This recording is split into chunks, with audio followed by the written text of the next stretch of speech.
Welcome to another episode of the Dreams to Reality podcast.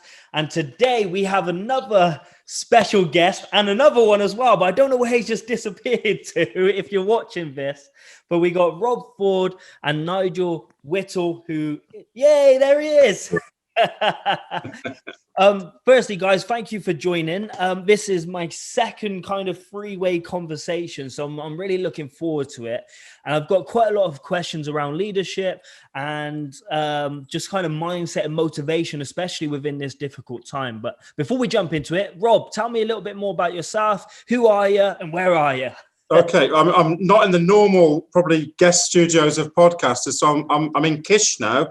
Geography students, you can find where that is, but it's 3,000 kilometers on the other side of Europe between Ukraine and Romania. I'm director of Heritage International School Group. It's about 4 years old. It's quite a unique endeavor for this part of the world.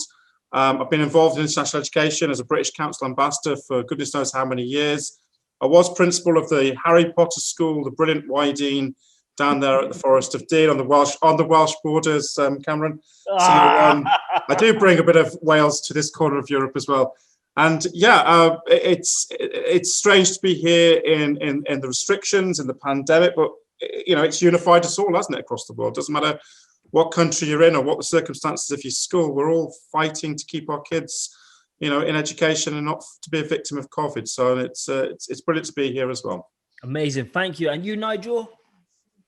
Hi Cameron, hi Rob. My name is Nigel Whittle. I'm the head of school improvement at a school in Lancashire, so quite a way away from Rob there. Before that, I've been the head teacher in 2 or 3 schools, all facing different and challenging circumstances, but all of which I was proud improved rapidly. So a range of experiences, but at the moment I'm over in Lancashire. Okay, amazing. Right, so let me start with you, Rob.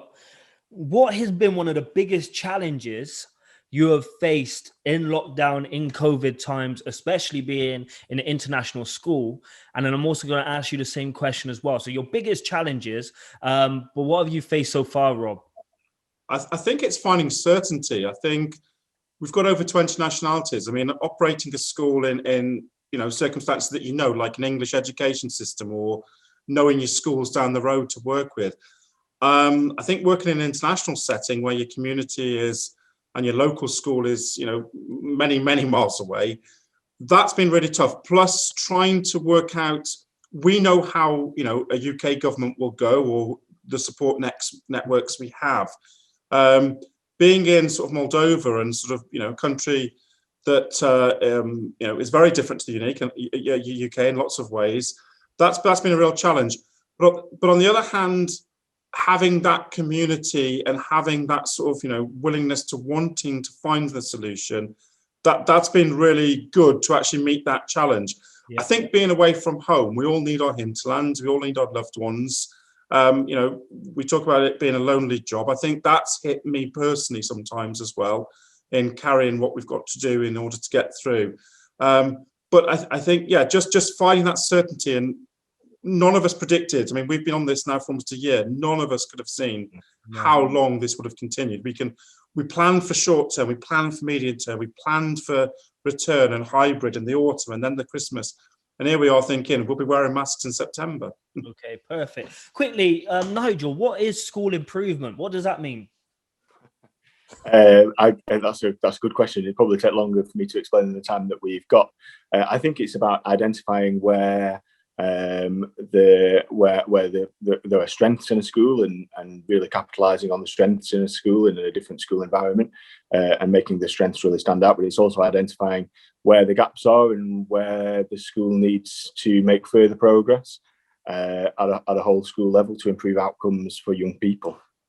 So how has your job changed in over the last year or so?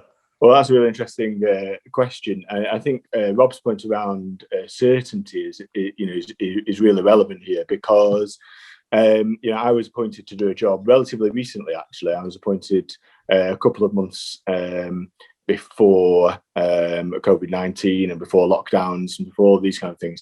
And I was appointed to a head of school improvement role, and I was appointed, I guess, to make some changes and make some improvements. And then we all ended up in this situation where children weren't in school, then they were back in school, they weren't. So my role in the interim changed, but the challenge has been to try and navigate a middle way where we can still get on with some strategic improvement work at the same time as managing the day-to-day COVID-19 issues that we face in school. Yeah, I can imagine that's tough, definitely. So, Rob, quickly talking about the international setting, how do you think it is different, obviously, communicating with some people over in the UK and then being over in Moldova? Is there anything similar, or is it a complete different ball game for you? Obviously, I've kept in contact with a lot of former colleagues and networks and schools of the British Council. I think what happened, I think it was more realism of what was coming at us at the start of the crisis in Europe, because I don't know, it's not a continental thing, but I kind of feel there was a bit more realization that schools were going to have to go quite quickly into an online situation or any form of continuing learning, but societies were going to close down.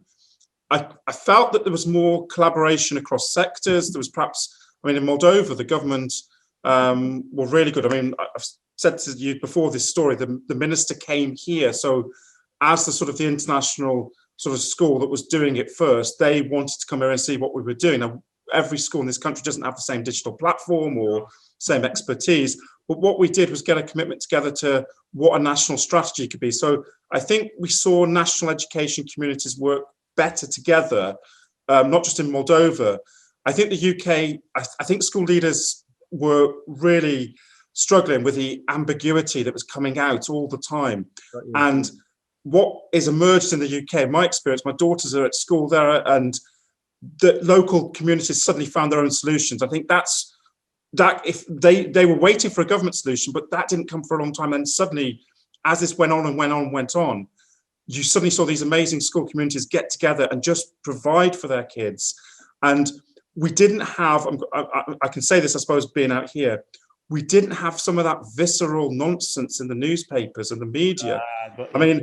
Stephen Fry, when he said recently, teachers, be kind to yourself, people were quite shocked that newspapers would attack the teachers and the education profession in the way that they did. And I don't know what I would have felt. Well, I know what I felt like. Probably can't use the words here. But it was bizarre to witness from this part of Europe when people are working together in such a collaborative way. But I think what made me proud, we had Jan Royal, who's the principal of Somerville College, Oxford, speak to kids here on Friday for a lecture with some local schools as well.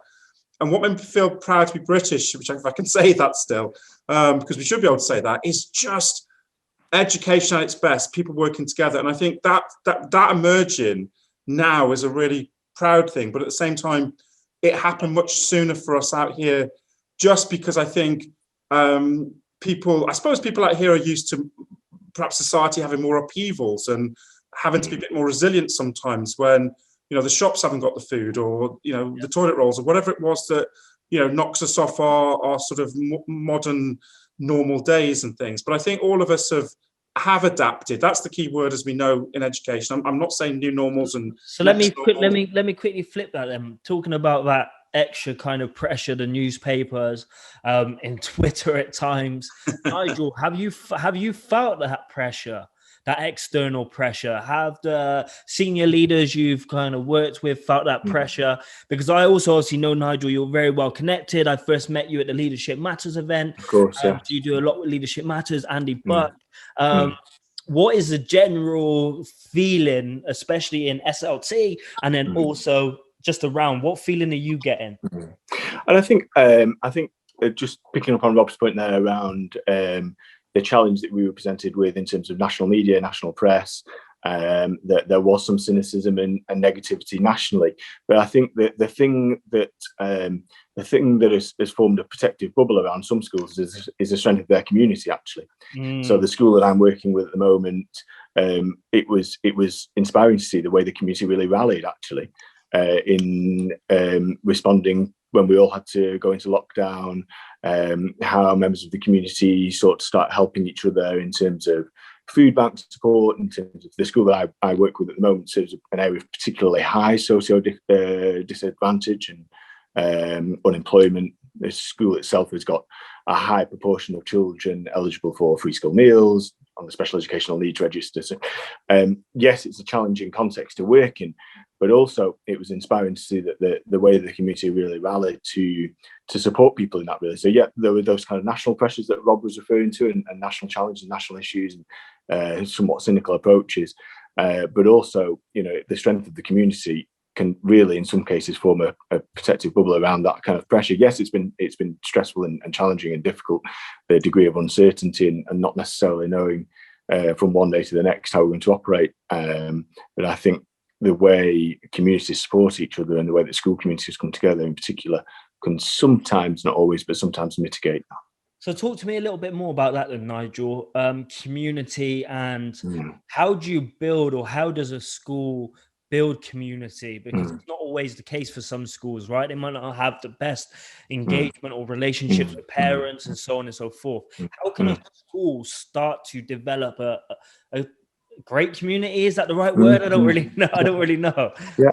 And I think it's Cameron. I guess it depends on context sometimes. You know, I led one school where in the early days I wanted to keep the school isolated from some of the things that were going on in the community, actually. Wow. And what I wanted to keep my children kind of safe and and really focus on their education in school. So I think it depends on context.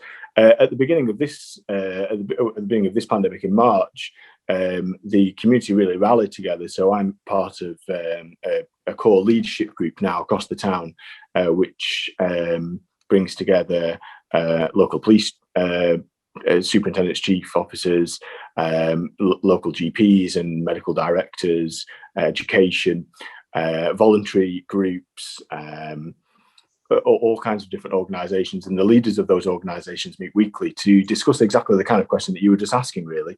How do we need to adapt? How can we come together in this? And that was great. It was set up in this kind of forum. It was a group of people that hadn't necessarily worked together before, but back in March, that leadership group was set up to coordinate positive leadership, really, across the town, across all settings. And that group still meets today. The next one's tomorrow. Amazing. What about you, Rob? How do you go to...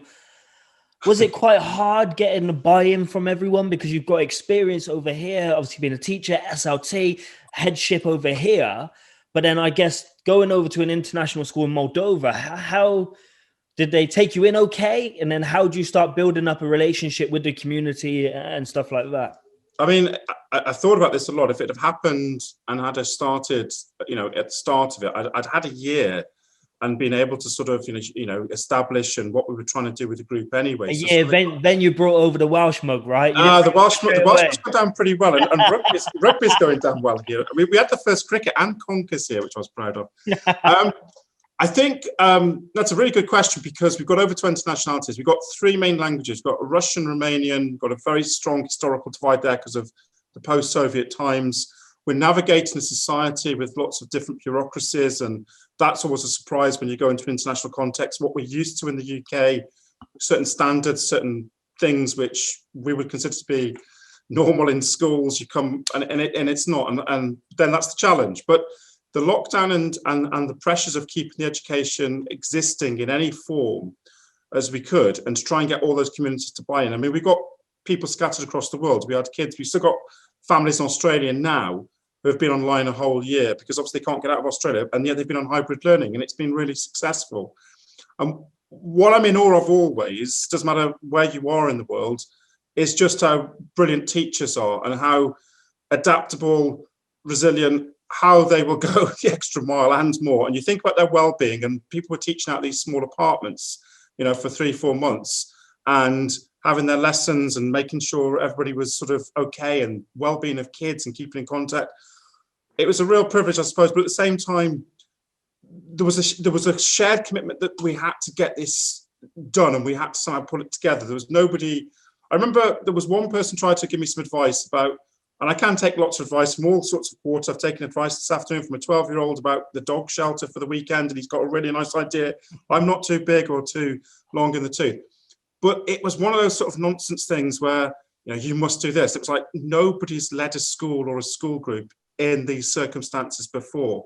You know, this hasn't happened in decades.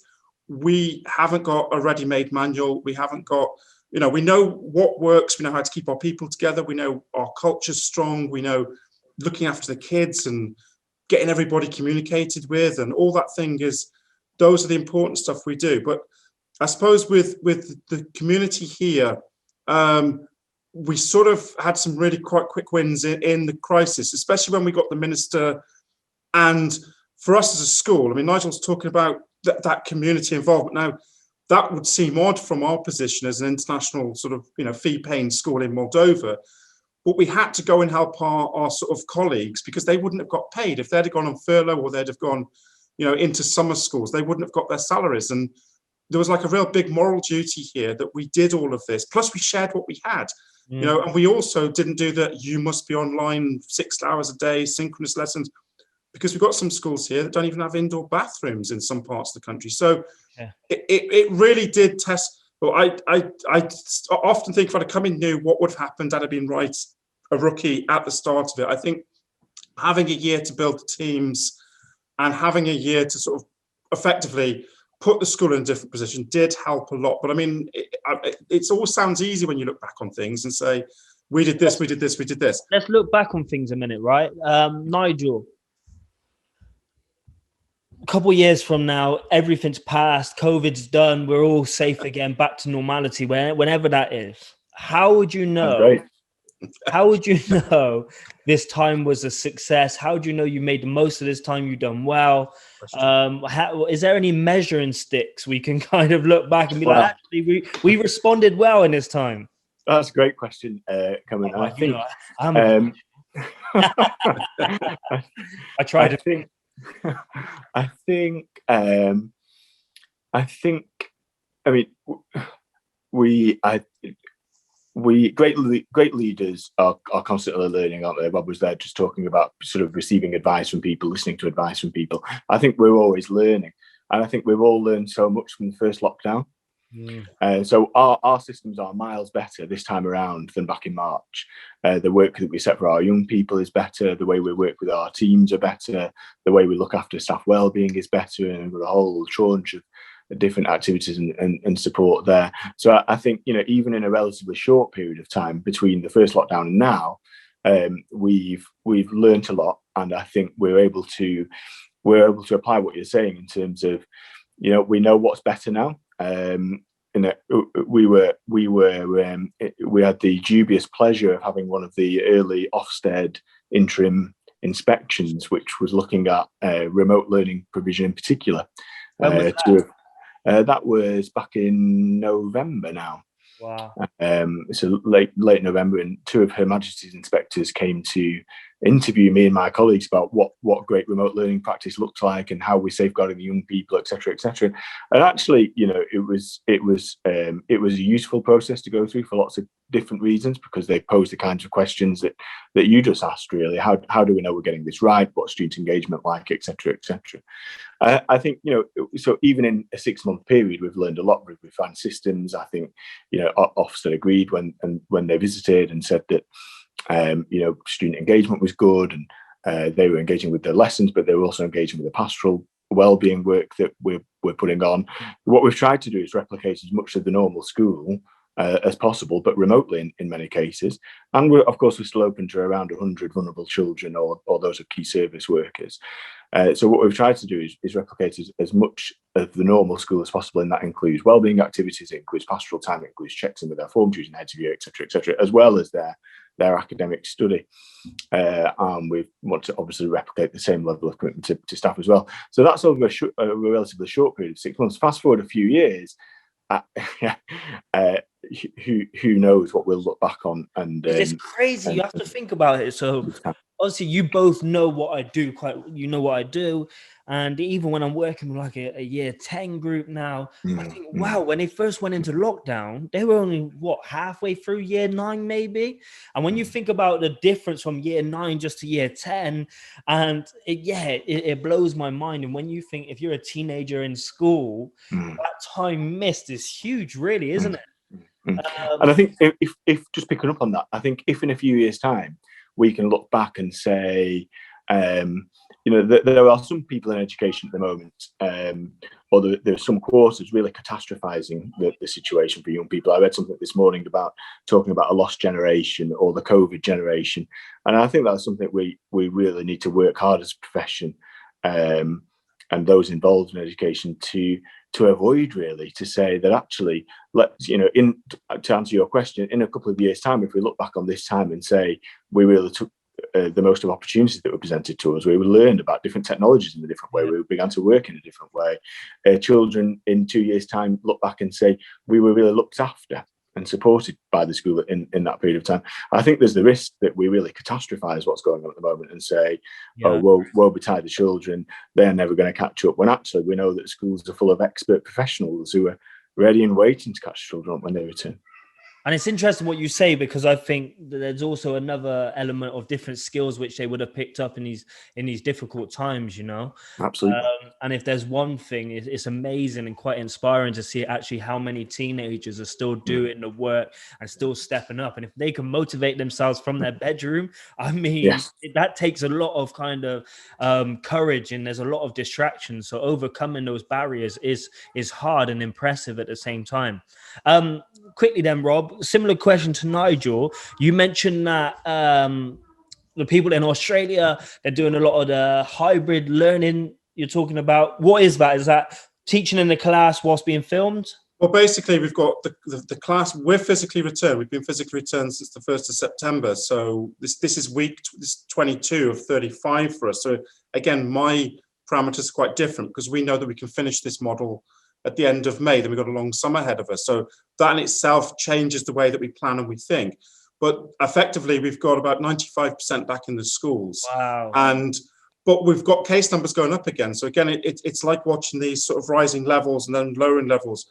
We had masks on right from the beginning. We didn't seem to get bogged down in some of those silly edgy Twitter debates about masks, or as Nigel says, people, Cassandra like about catch up or recovery curriculums. We didn't go around claiming that we were COVID secure. How can you keep a virus outside of a school? I mean, those kind of things. I think being pragmatic as teachers and educators and school leaders always are.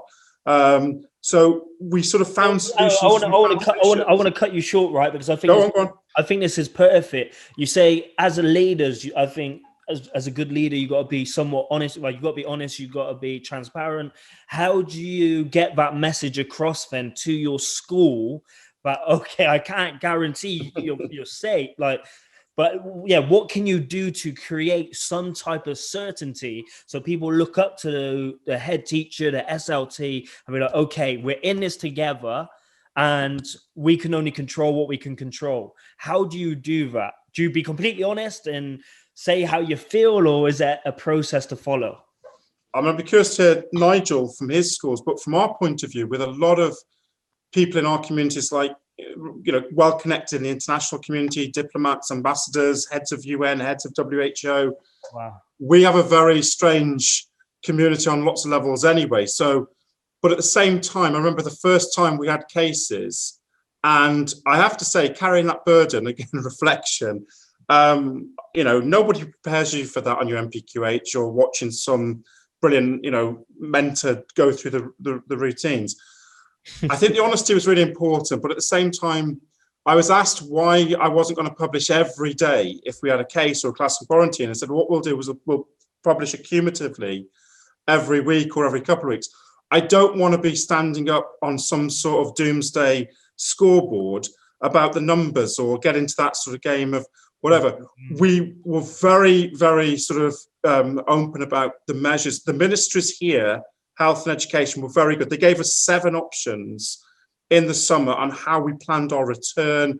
We've had to be certified on how our safe measures are. We were lucky because of the buildings here on our campus. But even so, we've still got people, doing the same thing in every society, not wearing masks, catching the buses, going into busy restaurants, illegal parties.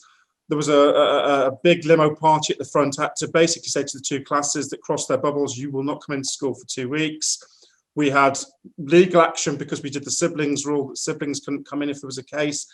But all the time, we've kind of kept to the idea, if we can make the education continue, we share everything with the school on, like everybody does their newsletter each week on the communications for me, then we can somehow build that trust. And I think that trust between us as a school and as leaders with our community and our parents, and not trying to fudge things. I mean, there were some silly things. I mean, I had somebody tell me that, have you got 80 people or whatever? It's like, no, we haven't. That's really stupid. It's a couple of classes which come to about 80 people, but it doesn't mean they're infected. It doesn't mean this. We've got people who go abroad. I mean, I've been back to the UK. I've followed all the safe measures. I've been tested. I've gone into isolation. I need to see my family for my well-being as much.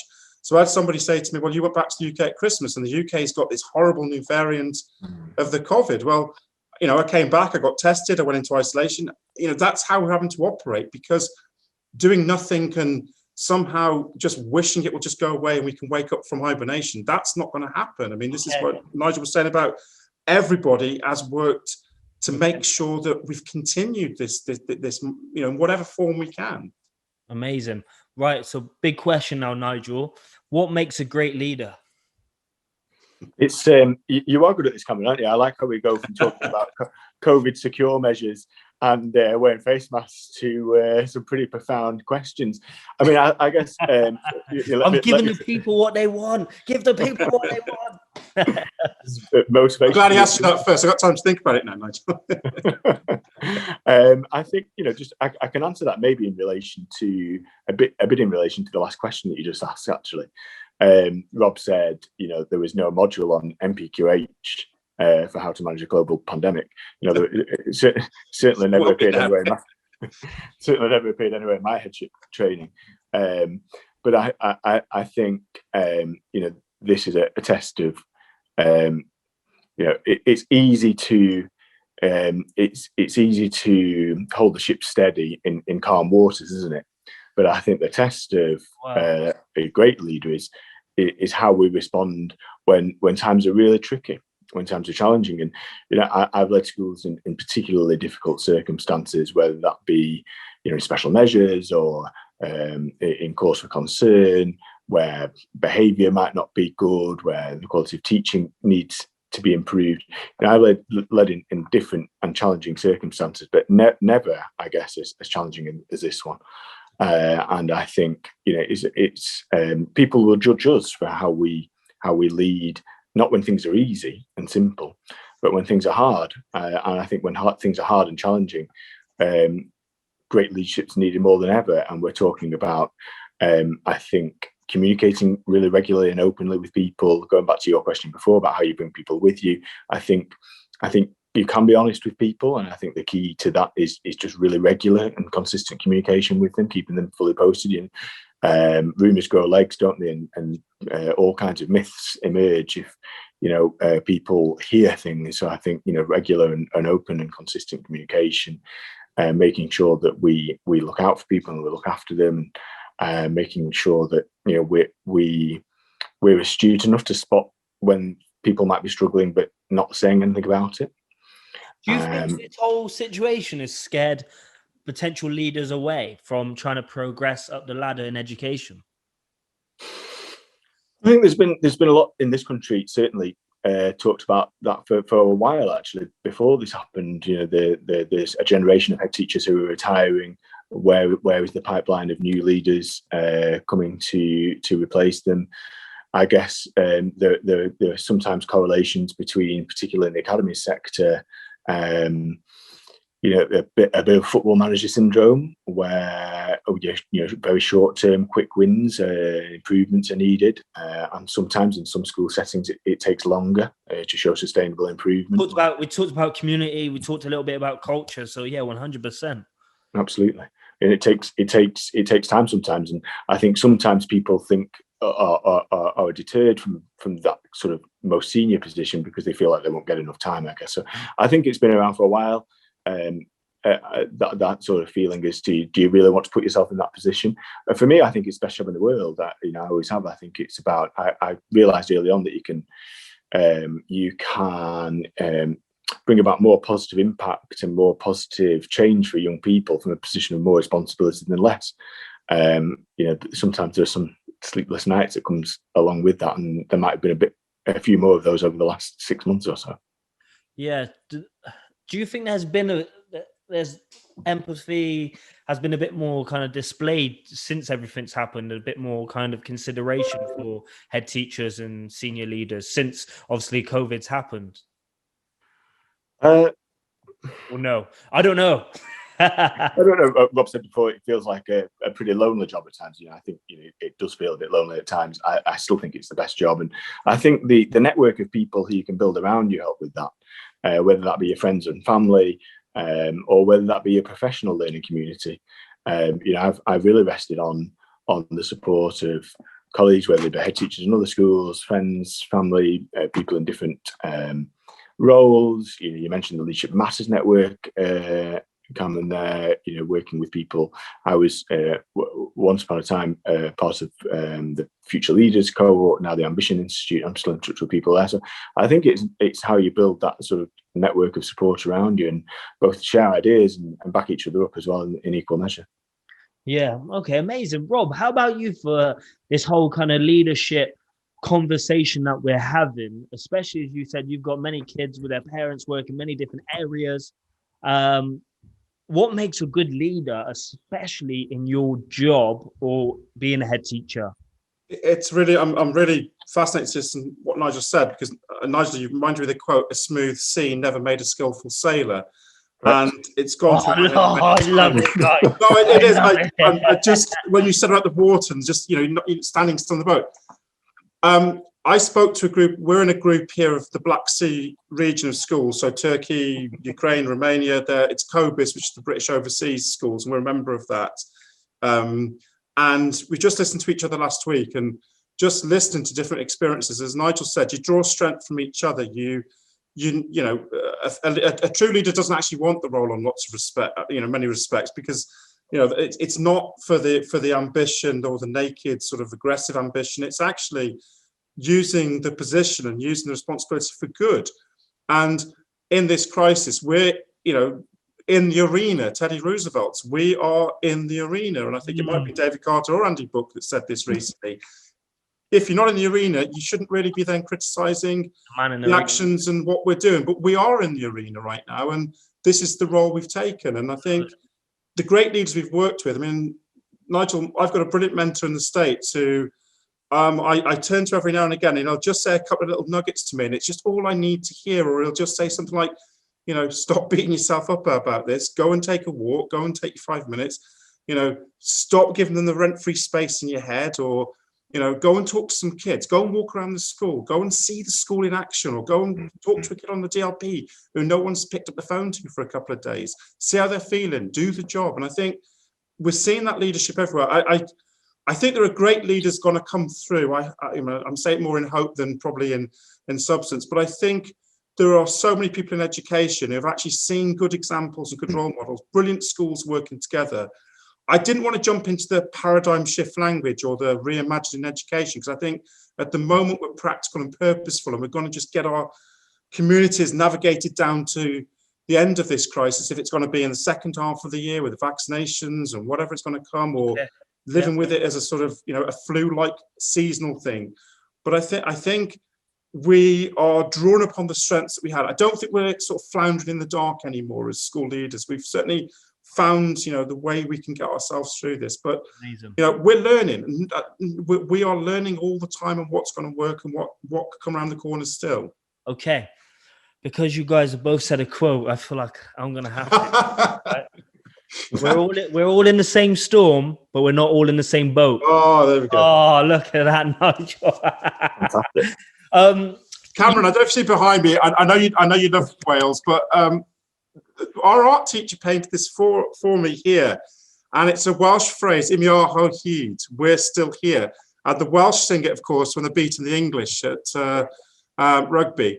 But "we're still here" was such a, I don't know where she picked it up from, but it was like, there's the lighthouse, there's the message. And I've had it on my wall since the start for about a year now, but it was like, what a great message. We are still here. Imi ar ho hyd. And I think that's how we feel in education, isn't it? Sometimes when we weather all these things. Okay, so you quickly mentioned having a coach in the States. I'll come to you in a second, Rob. But Nigel, how much time do you spend on your own personal development? Do you spend much time reading?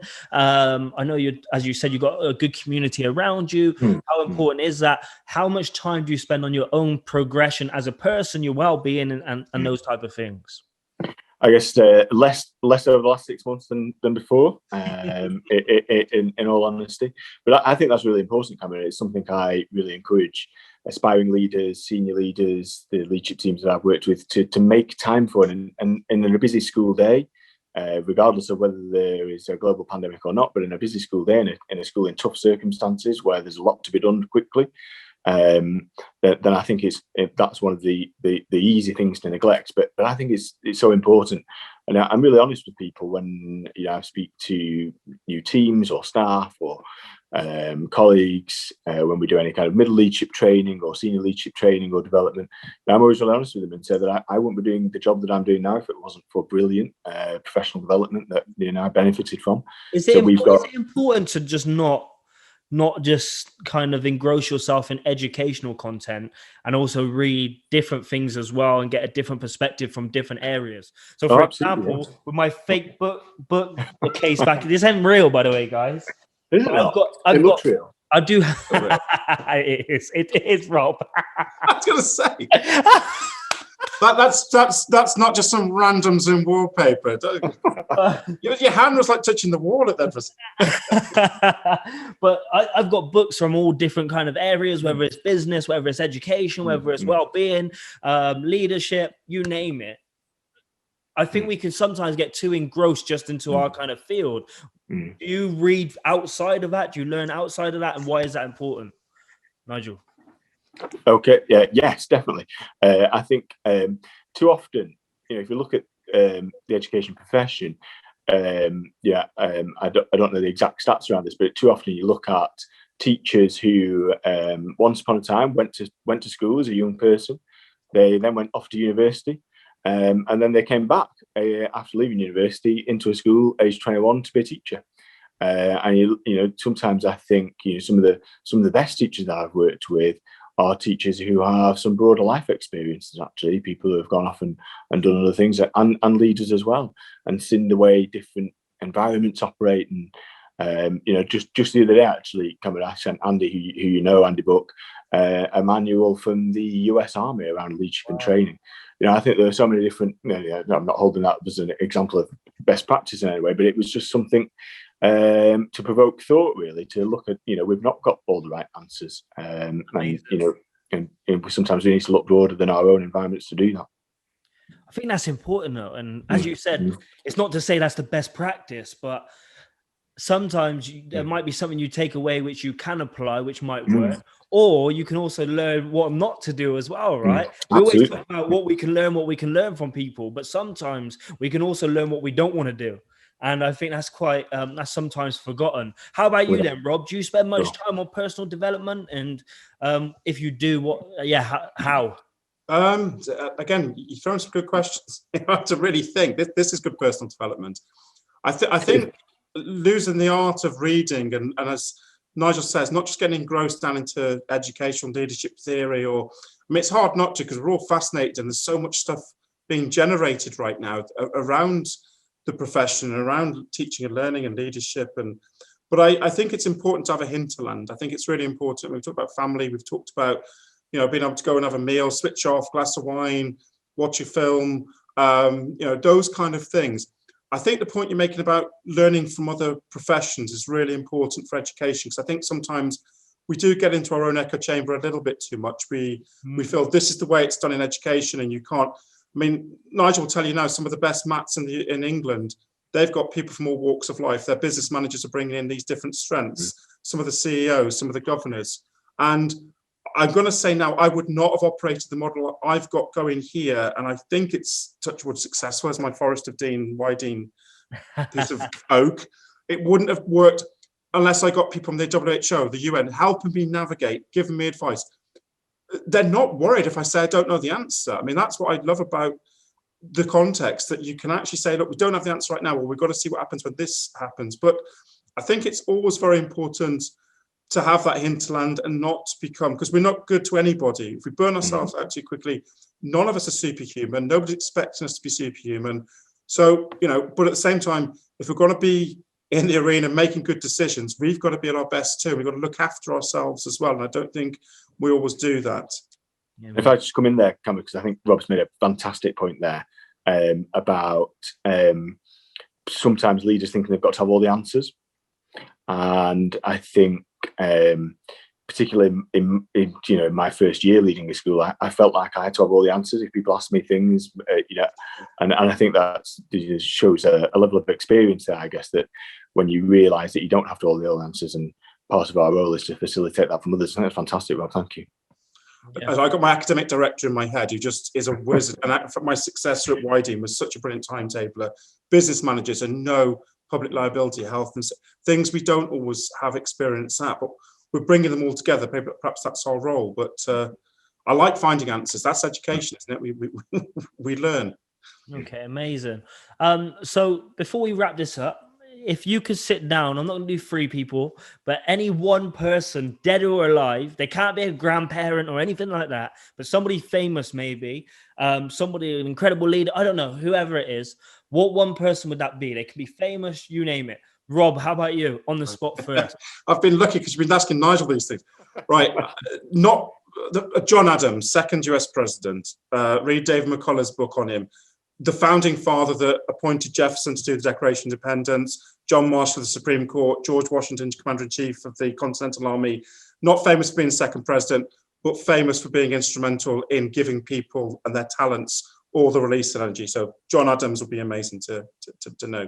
Amazing. Nigel? I really struggle with that question, Cameron, really.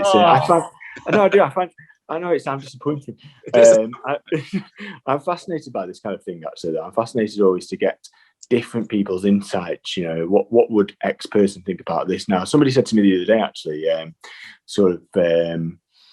you know, what will people in 20 years' time look back on and think we did well during this period of time? You know, that sort of, you know, should we be thinking about that? Should we be thinking about what we do now and how people will judge and view it in a few years' time? I'm going to stick with the US theme that Rob's gone with. I'm going to say, because I'm reading his book at the moment, it's just been published. Barack Obama's autobiography has just been published, and I think, you know, this was a guy who instigated radical change in a refreshing way. And I think I've always been attracted to the idea of the leadership's about positive change and saying things can be better. So I'm going to stick with Rob's theme and say that. And I've not finished the book yet, but I'll see what I get to. Okay, there you go. Right, brilliant. Short and sharp one today, guys. And I just want to say a massive thank you for both of your time.